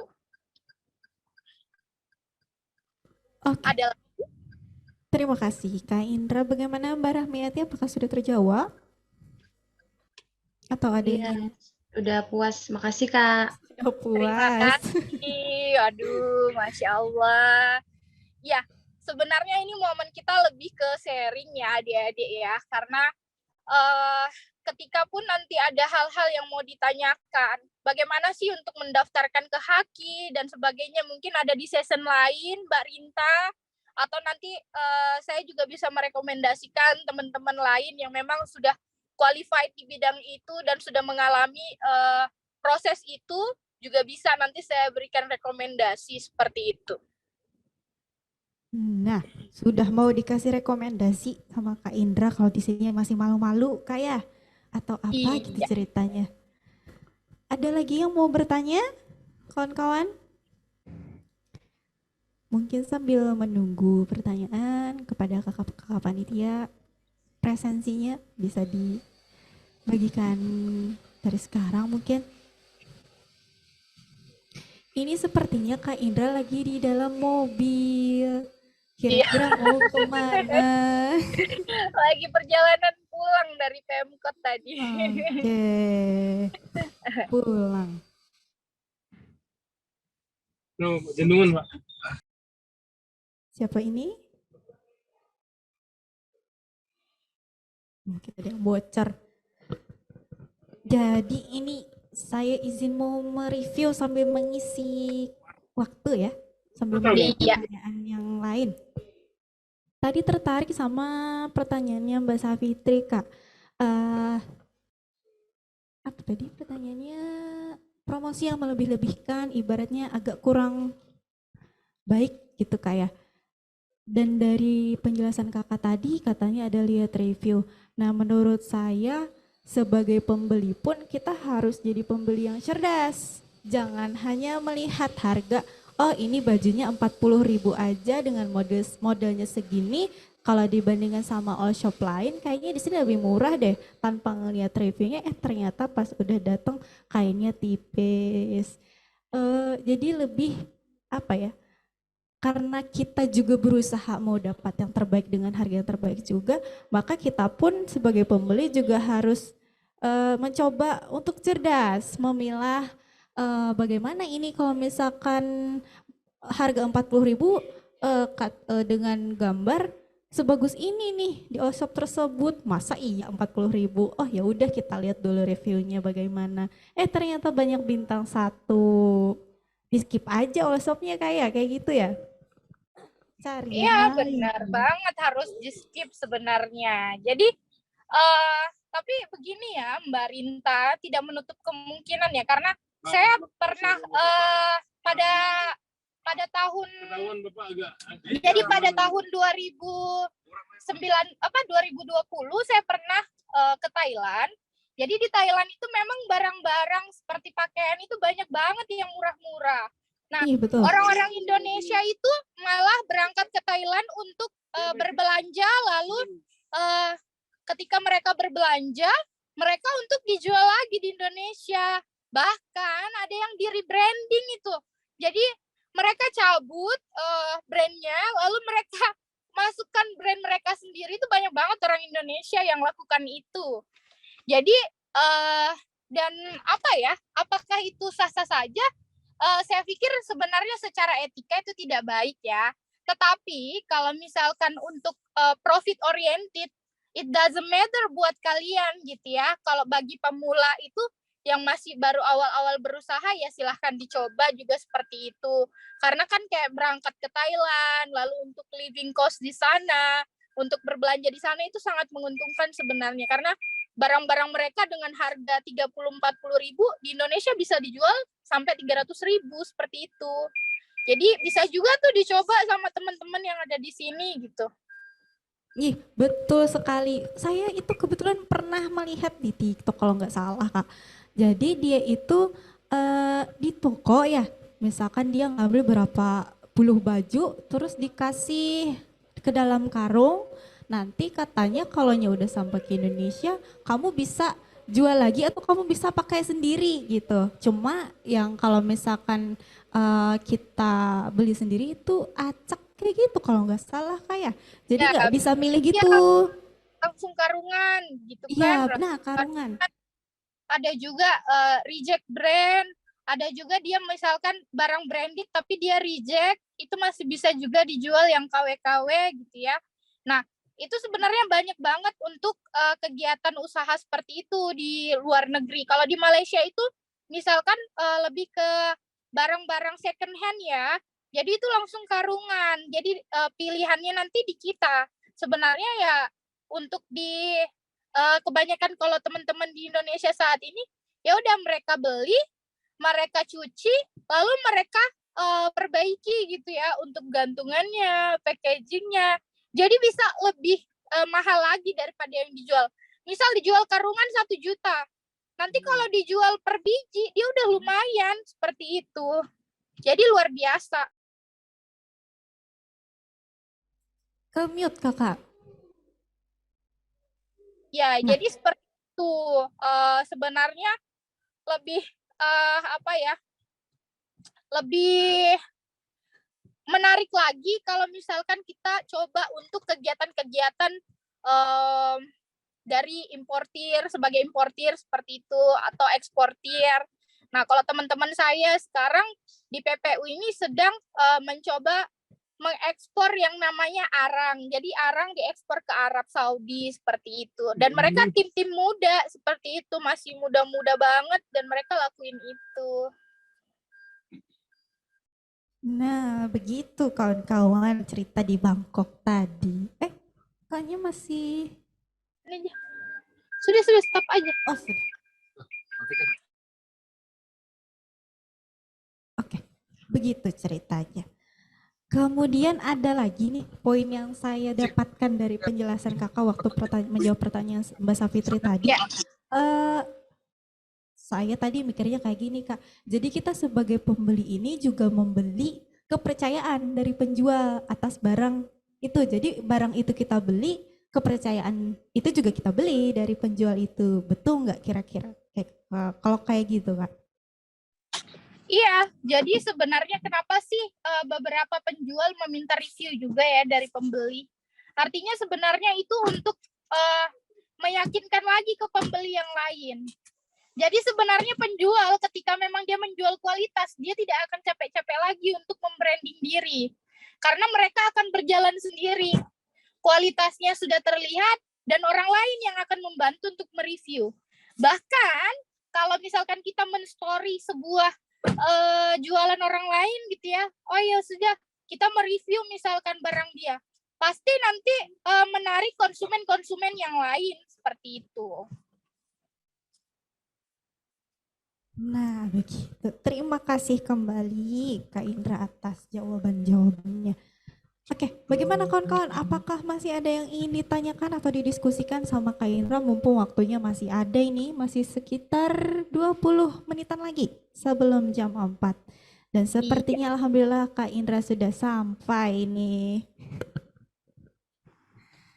Iya, benar. Tinggi. Bagaimana kawan-kawan? Kira-kira ada pertanyaan lagi dari adik-adik yang lain? Boleh nih di-sharing di luar daripada topik juga nggak masalah ya.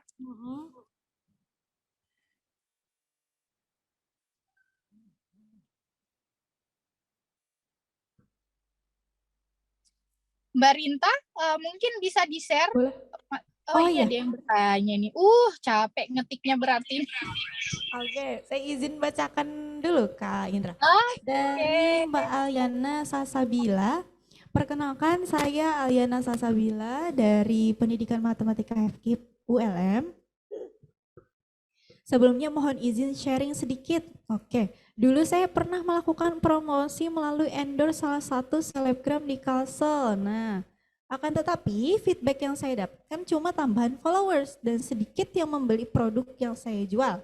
Otomatis modal yang saya keluarkan untuk mengendorse selebgram nggak balik modal. Mungkin tanggapan kakak bagaimana nih terhadap kasus tersebut dan promosi yang bagaimana menurut kakak yang low budget dan efektif juga. Jadi ada 2 pertanyaan.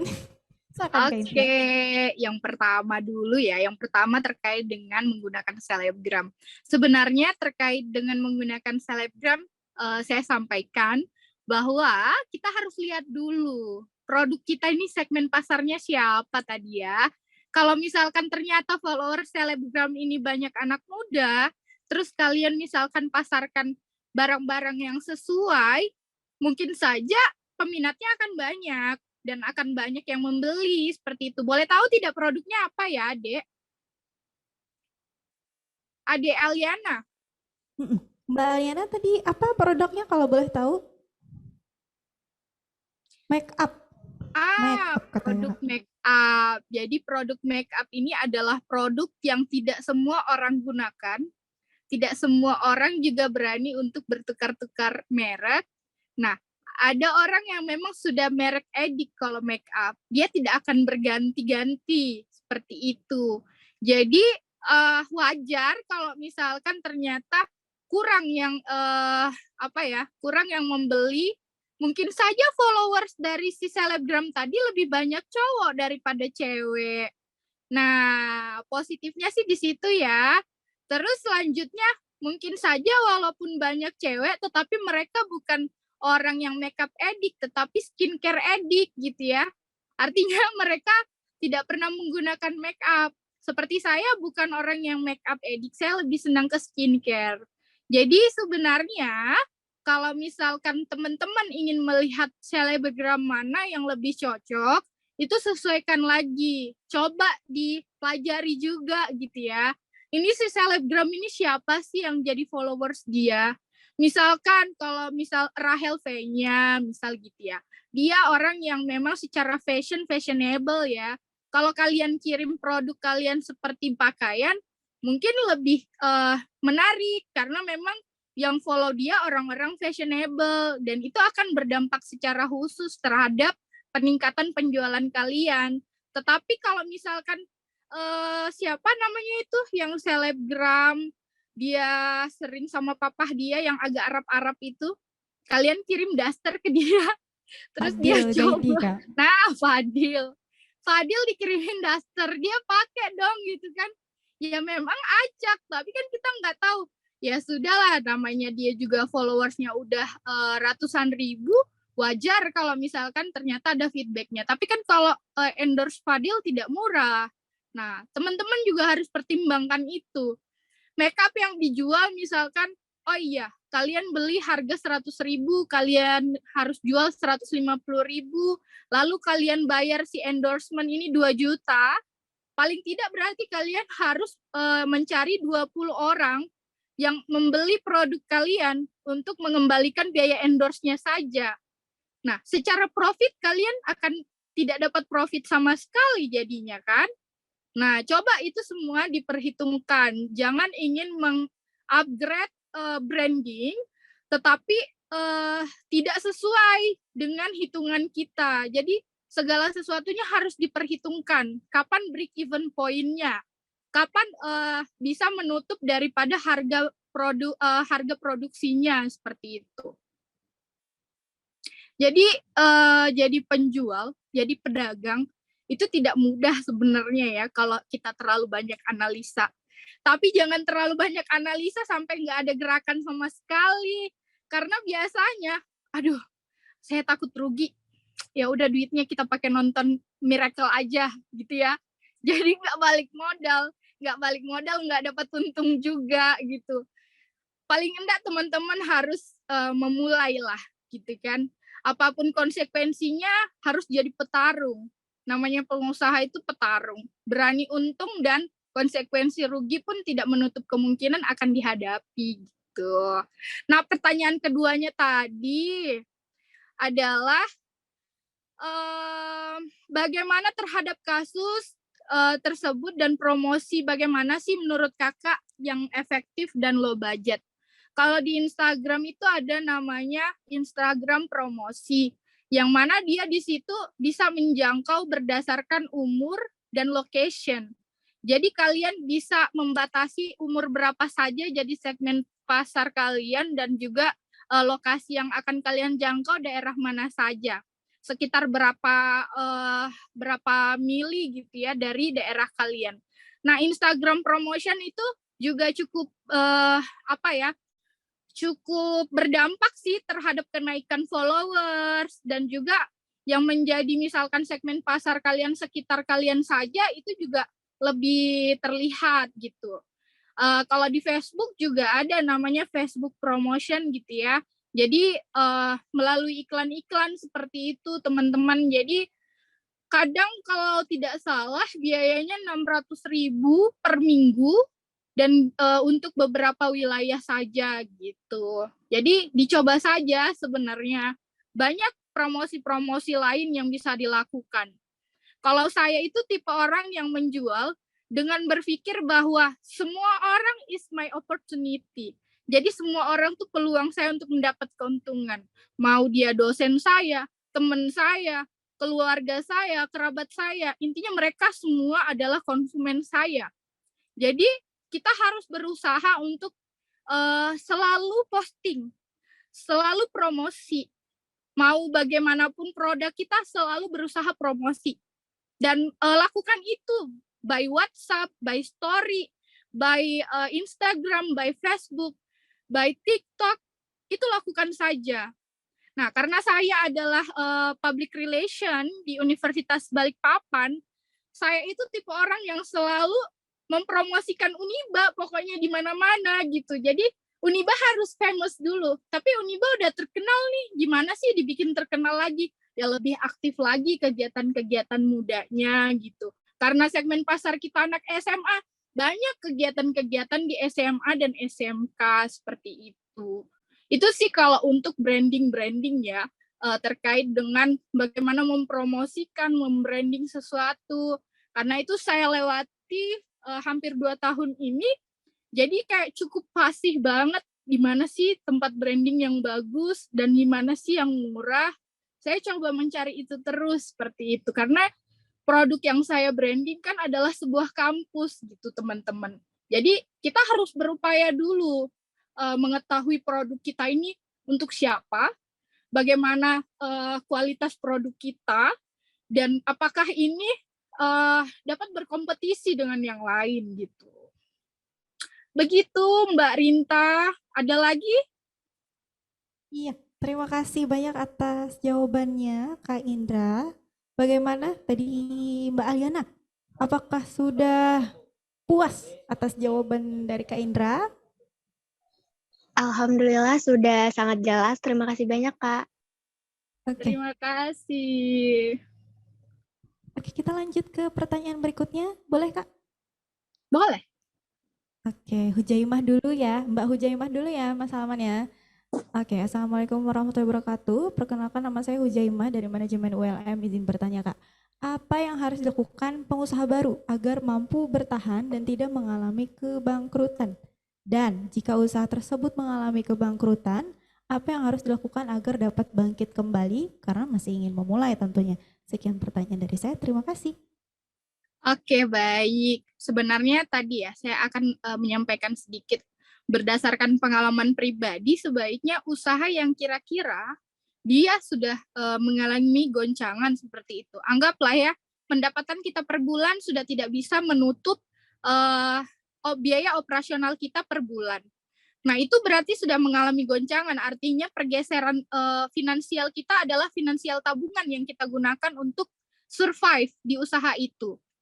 Nah, bagaimana sih cara untuk mempercepat artinya mengganti usaha gitu ya. Rata-rata pelaku UMKM mereka akan berpikir untuk mengganti usaha apa yang akan mereka lakukan ketika mereka sudah menghadapi hal tersebut. Nah, paling tidak mereka bisa punya pendapatan lain untuk sementara, seperti itu ya. Jadi, coba cepat, artinya kira-kira ketika usaha kalian mengalami goncangan, cepat kalian harus memikirkan usaha lain lagi yang boleh kalian lakukan, yang kira-kira modal kalian tercukupi untuk usaha itu. Yang jelas adalah bagaimana meminimalisir modal kalian untuk kegiatan usaha itu. Dan sebenarnya kebangkrutan usaha itu kan lebih banyak dikarenakan satu adalah human error. Jadi dari sumber daya manusianya. Bagaimana cara untuk memperbaiki itu adalah kita harus benar-benar totalitas untuk fokus pada usaha itu. Sebenarnya usaha yang kira-kira goncangannya memang sudah di sumber daya manusia ya, kalau kita mau all out, kita akan bisa survive kembali dengan misalkan mengganti konsep usahanya, dengan misalkan menyegarkan lagi usaha yang kita miliki. Misal, oh iya, kafe ini, misal saya ambil contoh ya, usaha kafe gitu. Kafe ini sudah sepi nih, apa sih yang harus dilakukan dengan bisa membuat rame, bukan datang ke ini ya, bukan datang ke gunung terus cari pelaris gitu ya. Enggak, bercanda. Jadi sebenarnya kalau ingin membuat laris kafe yang sudah vakum misalkan, ya kita harus mengganti. Satu adalah mengganti menu, yang kedua misalkan kita membuat fresh dengan misalkan mengganti cat, atau kita memperbarui, atau konsep-konsepnya diganti misalkan dengan konsep-konsep lebih milenial, menjadi kafe baca atau seperti apa, atau kafe dengan konsep musik gitu kan. Nah, kembali lagi intinya, kalau kita adalah seorang pengusaha, maka kita adalah seorang fighter, seorang yang mampu untuk secara kuat berhadapan dengan situasi dan kondisi seburuk apapun. Hanya saja tidak semua orang bisa melakukan itu. Ibu Indra pernah nggak sih melakukan itu? Saya pernah banget gitu ya. Kalian boleh nih stalking nanti Facebook Instagram saya dengan nama Speak Up Cafe. Rumah disabilitas sama SLBC. Tempatnya kalau iya. Jadi nanti bisa ya lihat di situ ada Speak Up Cafe. Jadi Speak Up Cafe itu salah satu usaha yang pernah saya dirikan dengan modal kurang lebih sekitar 70 juta.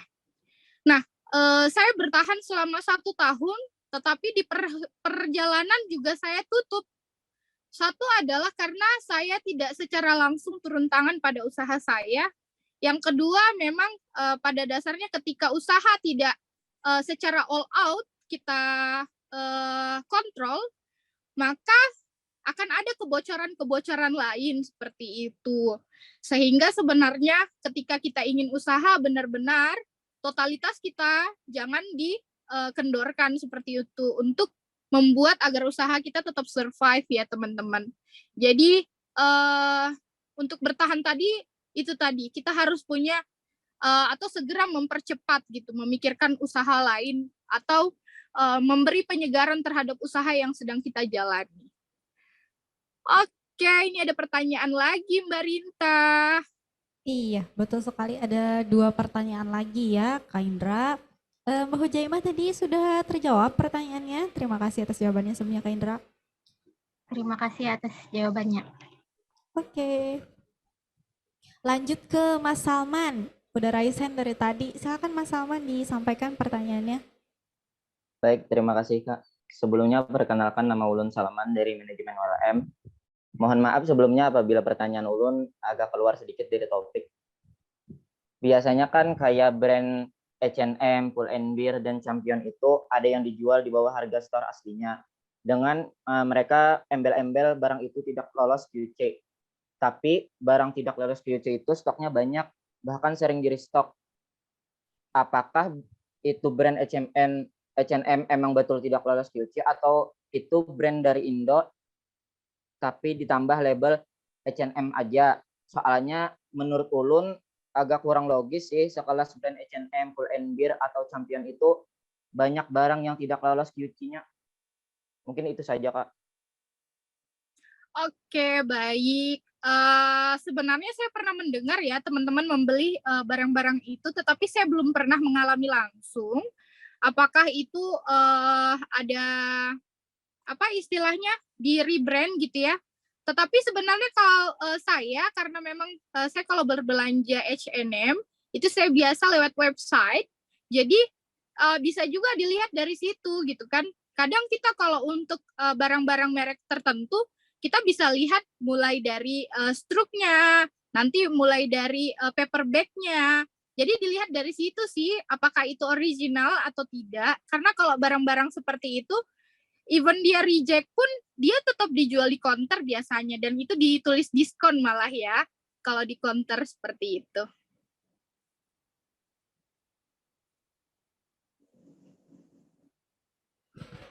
Oke, terima kasih Kak Indra atas jawabannya. Bagaimana Mas Salman? Apakah sudah terjawab pertanyaannya? Sudah terjawab. Terima kasih, Kak. Ya, terima kasih. Pertanyaan terakhir mungkin Kak ya? Iya. Dari Mas Agus Irawan. Izin bertanya Mbak Indra, saya Agus Irawan dari Uniba. Nah, Prodi Manajemen.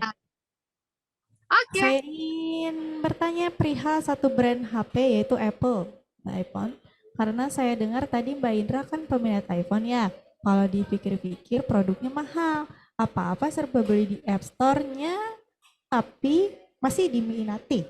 Untuk kualitas juga, kalau merek yang lain juga tidak kalah bagus, tetapi banyak sekali peminatnya, baik dari kalangan remaja sampai orang tua dan lain-lain. Apa sih yang membuat orang tertarik dengan brand Apple ya maksudnya, sehingga masih bisa bertahan, bahkan bisa membuat merek lain gulung tikar? Karena kedepannya saya juga ingin menciptakan brand, atau ide bisnis yang serupa, walau dengan harga yang lumayan, tetapi bisa berkembang hingga saat ini. Terima kasih. Silakan Kak Indra. Oke, baik. Kalau saya secara personal, sebenarnya memang karena kegunaan kerja ya. Jadi saya memang lebih aktif saat ini sedang menulis dan banyak menggunakan kegiatan-kegiatan kepenelitian, sehingga ketika dokumentasi atau data-data dari handphone saya langsung mentransfer by airdrop gitu ya. Itu saja sih, lebih mempermudah saja kalau bagi saya. Yang saya katakan tadi, kalau saya memang followers dari orang-orang saja, orang pakai ini saya ikut gitu kan. Tetapi sebenarnya saya secara kegunaan fitur-fiturnya banyak fitur-fitur yang saya nggak pahami gitu. Kadang malah teman-teman saya gitu yang, loh ibu kok bikin story harus dibikin manual, story dulu, ternyata digeser aja udah bisa. Saya tuh baru tahu ternyata bisa seperti itu kalau di Instagramnya. Jadi kalau bagi saya sesuatu yang mempermudah kenapa tidak. Kalau misalkan tadi ternyata nih masnya, Bu saya mau bikin branding, kira-kira nanti bisa nggak sih survive? Harus bisa dan harus dilakukan. Karena you never know if you never try. Jadi kalian tidak akan tahu sesuatu ketika kalian belum mencoba. Jadi ketika kita tidak mencoba sesuatu itu hanya sekedar teori, dan semua orang bisa melakukan itu gitu kan. Semua orang bisa berteori, tapi tidak semua orang bisa melakukan. Tapi ketika kamu sudah bisa melakukan, kalian akan tahu ini untung atau rugi, ini baik atau tidak, ini akan membuat kita sukses atau membuat kita gulung tikar, seperti itu. Mungkin itu, Mas Agus. Mas Agus Irawan. Oke, thank you, Mbak. Oke, sudah Sama. langsung direspon. Jangan lupa ya, disegerakan brandingnya. Siap. Tunggu ya Kak, berarti ya. Oke, terima kasih atas jawabannya Kak Indra. Mungkin tadi adalah sesi tanya jawab atau pertanyaan terakhir dari kawan-kawan mahasiswa untuk sesi 2. Sesi 3 dong jadinya ya, sesi 2 sama Bang Zee, sesi 3 sama Kak Indra. Gak apa-apa. Jangan lupa diisi presensinya. Dan ini 2 menit lagi, pukul 4. Berarti 2 menit lagi kita akan berpisah. Baik. Terima kasih atas kesempatan untuk yang kedua kalinya ya dari Universitas Lambung Mangkurat. Jadi sebenarnya tadi sangat menarik yang disampaikan oleh Pak Rektor. Jadi teman-teman juga harus berupaya untuk bagaimana personal branding teman-teman hari ini ketika menjadi mahasiswa, jadilah mahasiswa yang mahasiswa wirausaha. Jadilah mahasiswa yang pengusaha. Jadilah mahasiswa yang akademisi, organisatoris. Itu juga penting. Karena ketika kalian seorang organisatoris, ketika kalian seorang akademisi, lalu kalian menjadi seorang pengusaha, kalian akan berbeda dengan orang yang hanya pure dia seorang pengusaha. Karena ketika kalian terdidik lalu kalian punya usaha, pasti akan berbeda perlakuan kalian terhadap kegiatan usaha yang kalian miliki. Tidak semua orang berkesempatan misalkan seperti seorang pengusaha-pengusaha sukses yang misalkan dia ternyata sukses walaupun tidak punya pendidikan. Itu mungkin hanya 1 dibanding 1000, teman-teman.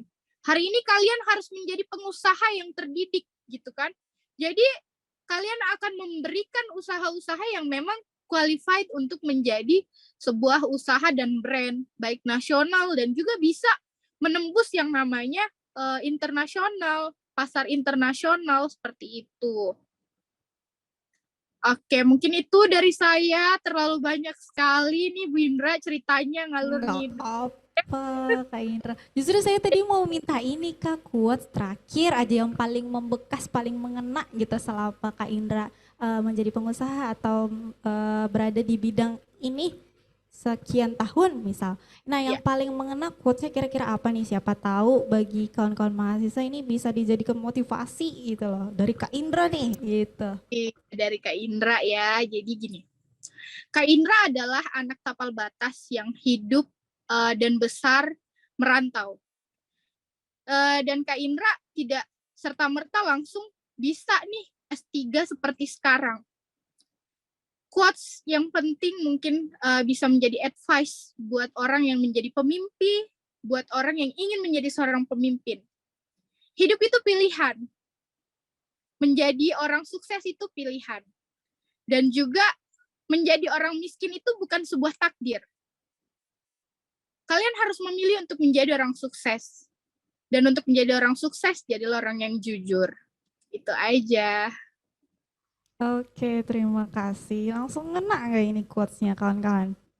Kalau saya sih langsung ngena. Intinya jujur gitu kan. Nah, iya. Oke. Itu tadilah mungkin sesi kita bersama Kak Indra. Dua sesi yang sangat berharga dan 2 sesi juga yang menurut saya kebetulan saya jadi moderator baru hari ini ya Kak. Jadi langsung ketemu sama Kak Indra kayak langsung semangat gitu. Apalagi tadi sudah di fallback. Nah jadi kawan-kawan jangan lupa follow Instagramnya Kak Indra. Soalnya saya aja udah langsung fallback sama kakaknya. Gitu. Oke. Terima kasih banyak. Ya. Terima kasih banyak Kak Indra atas ilmunya, pandangannya, wawasannya. Semoga sehat selalu di Balikpapan, tetap semangat mengerjakan apa tadi ya? Lagi menulis ya Kak, semangat menulisnya, semangat apapun karir ke depannya semoga dilancarkan. Dan begitu juga kawan-kawan bagi kita di sini kawan-kawan mahasiswa. Besok jangan lupa kita juga ada agenda harian. Mungkin saya izin share screen ya Kak sekalian untuk menyampaikan bahwa besok kita ada agenda lagi bersama Bapak Arif Budiman dan juga Bapak Idris di jam yang sama, 2 sesi juga.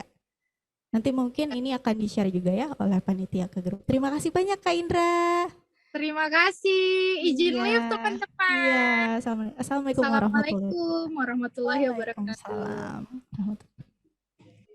Jangan lupa presensinya kawan-kawan sebelum keluar dari Zoom-nya. Terima kasih atas waktunya dan kehadirannya.